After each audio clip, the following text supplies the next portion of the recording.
Thank you, Acting Deputy President. Nearly everyone in this place knows someone with a disability and the difficulties they face in life and accessing the NDIS. I hear stories every day about how accessing supports is becoming more and more difficult.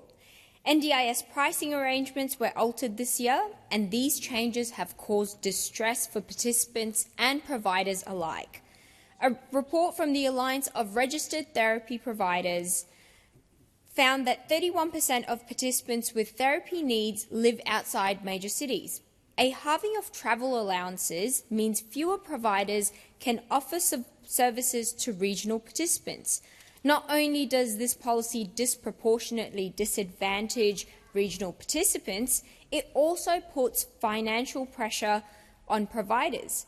Declining travel reimbursement rates and years of price freezes are having a profound impact, particularly on allied health professionals. Every day, the people who provide quality care to the most vulnerable are fighting to keep their heads above water. Gaps in funding mean that, according to the Ability Roundtable project, quality therapy providers will run at an average loss of 24.6% this financial year. Registered providers, for the most part, struggle to turn a profit as the cost of living and cost of doing business rises, while the NDIS prices have been frozen for 6 years. A survey by OT Australia recently found that 55% of occupational therapy businesses ran at a loss last year, and 50% are considering leaving the sector, and 14% intend to close. This is the data from one of many allied health sectors in crisis. Yet, what do we hear from the government? We hear that the need for sustainability, in other words, cuts. We hear about rampant fraud within the NDIS. Is there fraud? Yes, but there are far more genuine users and providers than fraudsters. Given 60% of providers aren't profitable, it would be a dedicated fraudster who defrauds the NDIS at a cost to themselves. We hear from a Prime Minister who speaks of sustainability and the benefits the NDIS provides, but he showed his true colours last year in the other place when he asked a member of the opposition, "Have you got Tourette's or something? You sit there, babble, babble, babble." There we saw the Prime Minister's true feelings towards disability, that it is something to be mocked. He made a sheepish apology later that day, but everyone had seen the slip of the mask. You saw it in the faces of his colleagues as lips pursed and eyes widened.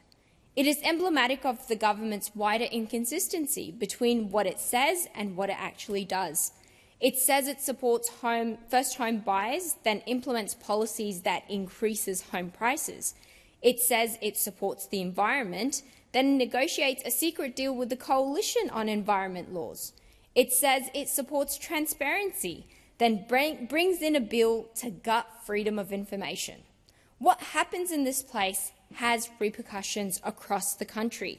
Cuts to travel reimbursements have disproportionately affected children and participants with complex needs, and there have been an alarming rise in participants ceasing services altogether due to difficulties getting to where their services are provided.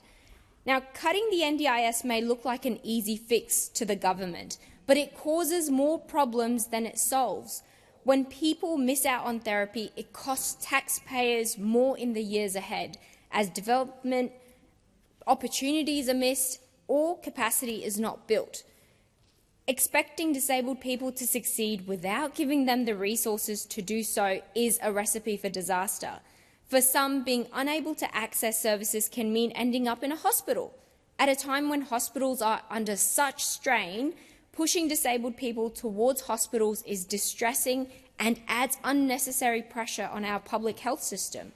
What the NDIS needs is long-term vision, not cuts designed for short-term political benefit. Allied health providers must be supported so they can have confidence in their businesses and participants can rely on them for quality services.